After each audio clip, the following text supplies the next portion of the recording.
إبراهيم وعلى آل إبراهيم إنك حميد مجيد اللهم بارك على محمد وعلى آل محمد كما باركت على إبراهيم وعلى آل إبراهيم إنك حميد مجيد আলহামদুলিল্লাহ। আমরা সর্বপ্রথম সেই মহান রব্বুল আলামিনের দরবারে শুকরিয়া জ্ঞাপন করি, যিনি আমাদের সকলকে এই শীতের মধ্যেও পবিত্র হয়ে দুনিয়ার সকল কাজকর্ম থেকে ফারেক করে জুমার 2 রাকাত ফরজ নামাজ আদায় করার উদ্দেশ্যে আগে ভাগে মসজিদে আসার তৌফিক দান করেছেন। সেই মহান রব্বুল আলামিনের দরবারে শুকরিয়া জ্ঞাপন করি আলহামদুলিল্লাহ।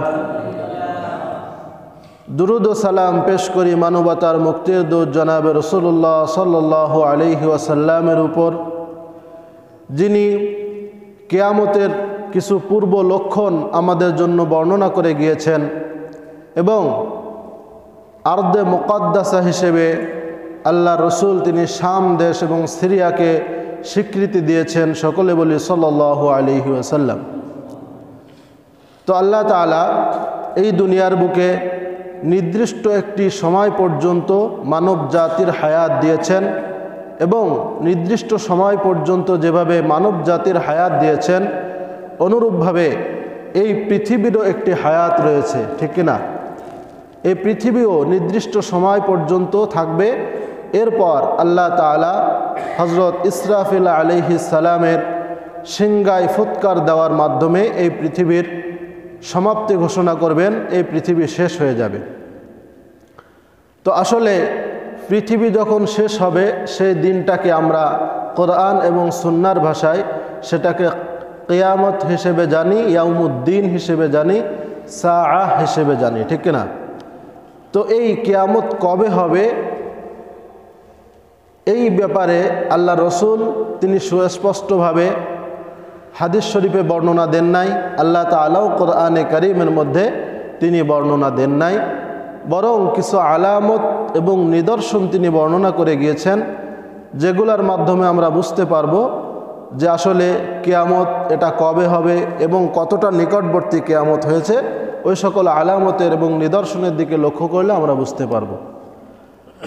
5টি জিনিসের জ্ঞান অর্থাৎ ইলমে গায়েব, অদৃশ্যের জ্ঞান, এটা আল্লাহ তাআলা ব্যতীত অন্য কারোর কি আছে?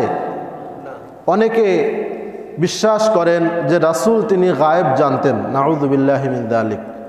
আসলে রাসূল তিনি কখনো দাবি করেন নাই যে তিনি গায়েব জানেন, বরং আল্লাহ তাআলা তাকে বিভিন্ন সময় গায়েবের জ্ঞান, ইলম বিভিন্ন ফেরেশতার মাধ্যমে, বিশেষ করে হযরত জিবরিল আলাইহিস সালামের মাধ্যমে বা ওহীর মাধ্যমে অথবা তার কলবের মধ্যে একটা জ্ঞান দেওয়ার মাধ্যমে আল্লাহ তাআলা তাকে বিভিন্ন সময় জানিয়েছেন।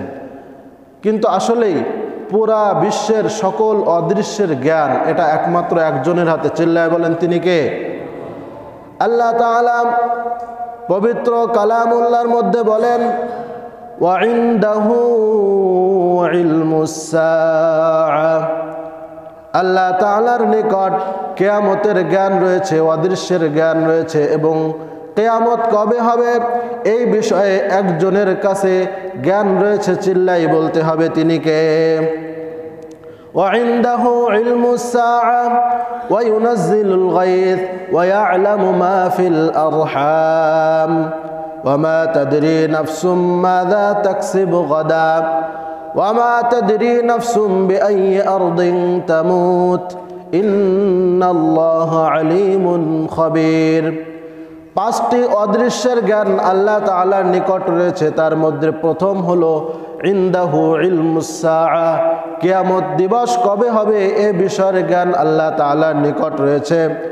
ওয়া ইনদাহু ইলমুস সাআহ ওয়া ইউনাজ্জিলুল গায়থ, এবং কোথায় কতটুকু বৃষ্টি হবে এ সম্পর্কিত জ্ঞানও আল্লাহ তাআলার নিকট রয়েছে। অনুরূপভাবে ওয়া ইয়া'লামু মা ফিল আরহাম, এবং মাতৃগর্ভে সন্তান ছেলে হবে নাকি মেয়ে হবে এ সম্পর্কিত জ্ঞান আল্লাহ তাআলার নিকট রয়েছে। এখন আমরা অনেকে বলতে পারি যে আমরা তো আল্ট্রাসোনোগ্রাফির মাধ্যমে নির্দিষ্ট সময় 7 বা 8 মাস যখন সন্তান হয়ে যায় মাতৃগর্ভে, তখন আল্ট্রাসোনোগ্রামের মাধ্যমে আমরা কি জানতে পারি যে আসলে ছেলে হবে নাকি মেয়ে হবে। অগ্রিম একটা জ্ঞান, ওটা তো দেখে দেখে বলা হয়। কিভাবে? ওটা কি অদৃশ্যের জ্ঞান হলো? অদৃশ্য মানে যেটা আমরা দেখব না কিন্তু সেই জ্ঞান আমার আপনার থাকবে, এটাই হলো অদৃশ্যের জ্ঞান। এখন যদি আমি প্রশ্ন করি যে যখনই মাতৃগর্ভে সন্তান গিয়েছে নাপাক পানি অবস্থায়, ওই সময় যদি সারা বিশ্বের ডাক্তারদেরও একত্র করা হয়, তাহলে কেউ কি বলতে পারবে যে ছেলে হবে নাকি মেয়ে হবে? তাহলে দেখে দেখে বলা আর অদৃশ্যের জ্ঞান দুইটা কি এক জিনিস নাকি ভিন্ন জিনিস? এই জন্য আল্লাহ তাআলা বলেছেন, 3 নম্বরে বলেছেন মাতৃগর্ভে সন্তান যেটা রয়েছে ছেলে নাকি মেয়ে এ সম্পর্কিত জ্ঞান একমাত্র আমার কাছে রয়েছে। আল্লাহ তাআলা বলেন, ওয়ামা তাদরি নাফসুম মাযা তাকসিবু গাদা, এবং একজন মানুষ আগামীকাল সে কতটুকু পরিমাণ সে ইনকাম করবে, কতটুকু পরিমাণ সে আয় রোজগার করবে এ সম্পর্কিত জ্ঞান একমাত্র আল্লাহ তাআলার নিকট রয়েছে। কেউ কি বলতে পারবে যে সে মৃত্যু পর্যন্ত কত টাকার মালিক সে হবে? এটা কি কেউ জানে? হঠাৎ দেখা যায় অনেকে হঠাৎ করে হয়তো একই সমবয়সী, কিন্তু একজন বন্ধু সে হয়তো অনেক ধনী হয়ে গিয়েছে, আর একজন বন্ধু সে কি ওই আগের অবস্থাতেই পড়ে রয়েছে। তো আসলে কেউই বলতে পারবে না যে আমি মৃত্যু পর্যন্ত এত টাকার মালিক আমি হব, আর কেউই বলতে পারবে না যে আমি মৃত্যু পর্যন্তই ধনী থাকব, আমার এই সম্পদ কখনো পোড়াবে না। কেউ বলতে পারবে না। কখন কার কোন বিপদ আপদ চলে আসবে দেখা যাবে। সকালবেলার ফকির রে তুই, সকালবেলার ধনী রে তুই ফকির সন্ধ্যাবেলা, কথা ঠিক কিনা? এজন্য আল্লাহ তাআলা বলেছেন যে আগামীকাল একজন মানুষ কি পরিমাণ ইনকাম করবে, কি পরিমাণ আয় রোজগার করবে এ সম্পর্কিত জ্ঞান একমাত্র একজনের কাছে রয়েছে। তিনি কে? ওয়ামা তাদরি নাফসুম মাযা তাকসিবু গাদা ওয়ামা তাদরি নাফসুম বিআইয়ি আরদিন তামুত, এবং একজন ব্যক্তি কোথায় মৃত্যুবরণ করবে এবং কতদিন পর্যন্ত এই দুনিয়ার বুকে থাকবে এই সম্পর্কিত জ্ঞান একমাত্র আল্লাহ তাআলার কাছে রয়েছে। এজন্য এই দুনিয়ায় যেভাবে আমরা এসেছি, এই দুনিয়ার থেকে কখন আমাদের বিদায় নিতে হবে এটা আমার আপনার কারোর জানা নাই। আল্লাহ রসুল সাহাবায়ে কেরামের কাছে জিজ্ঞাসা করলেন, হে আমার কলিজার টুকরা সাহাবায়ে কেরাম, তোমরা বলো তো দেখি আমাদের নিকটবর্তী মৃত্যু যেটা রয়েছে এটা আমাদের কত নিকটবর্তী? তখন সাহাবায়ে কেরামের এক একজন এক এক ধরনের উত্তর দিলেন। একজন সাহাবী বললেন, আমরা ফজরের নামাজ পড়ব, জোহরের নামাজ পড়তে পারবো কিনা আমরা জানি না। একজন বললেন জোহর পড়বো, আমরা আসর পড়তে পারবো কিনা জানি না। এইভাবে এক একজন সাহাবায়ে কেরাম এক এক ধরনের উত্তর দিতে লাগলেন। আল্লাহ রসুল বললেন, তোমাদের কারোর উত্তর হয় নাই, বরং আমরা ডান পাশে সালাম ফিরিয়ে বাম পাশে সালাম ফেরাতে পারবো কিনা এই গ্যারান্টি কেউই দিতে পারবে না। পারবে?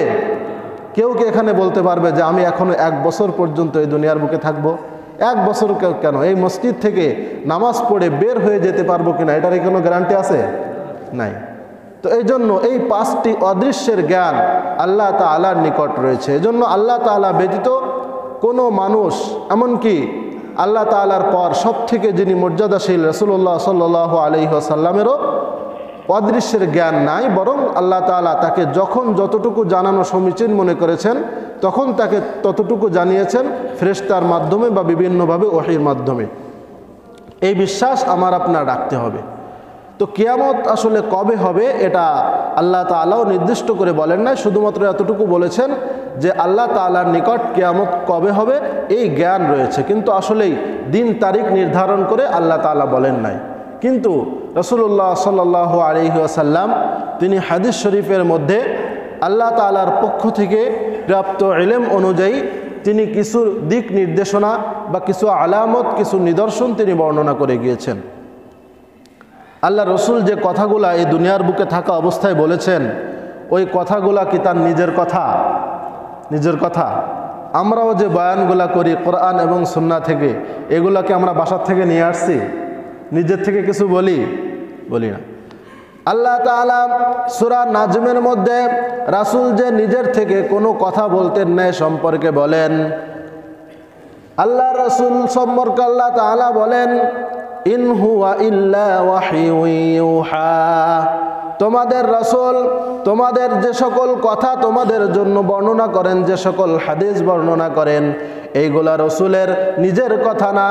ইন হুয়া ইল্লা ওয়াহিয়ুন ইউহা, এইগুলা হলো রাসূলের উপরে যে ওহী নাজিল করা হয়, যে বাণী আসমান থেকে রাসূলের উপরে নাজিল করা হয়, ওই বাণী অনুযায়ী আল্লাহর রাসূল তিনি আমাদেরকে হাদিস বর্ণনা করেন। এই জন্য তিনি হাদিসের মধ্যে আমাদের ব্যাপারে আমাদের জন্য কিয়ামতের কিছু নিদর্শন বলে গিয়েছেন।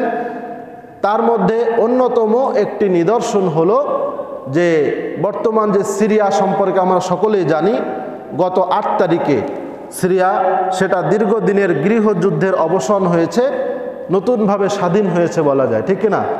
তো আসলে সিরিয়া সম্পর্কে কোরআনেও আয়াত রয়েছে, কোরআনেও বর্ণনা রয়েছে এবং রাসূলুল্লাহ সাল্লাল্লাহু আলাইহি ওয়াসাল্লামের অসংখ্য হাদিসে রাসূল তিনি এই সিরিয়া এবং শাম দেশ সম্পর্কে, শাম দেশের ফজিলত সম্পর্কে, কিয়ামতের পূর্বে সেখানে কি কি ঘটনা সংঘটিত হবে এ সম্পর্কে রাসূলুল্লাহ সাল্লাল্লাহু আলাইহি ওয়াসাল্লাম ভবিষ্যৎবাণী করে গিয়েছেন।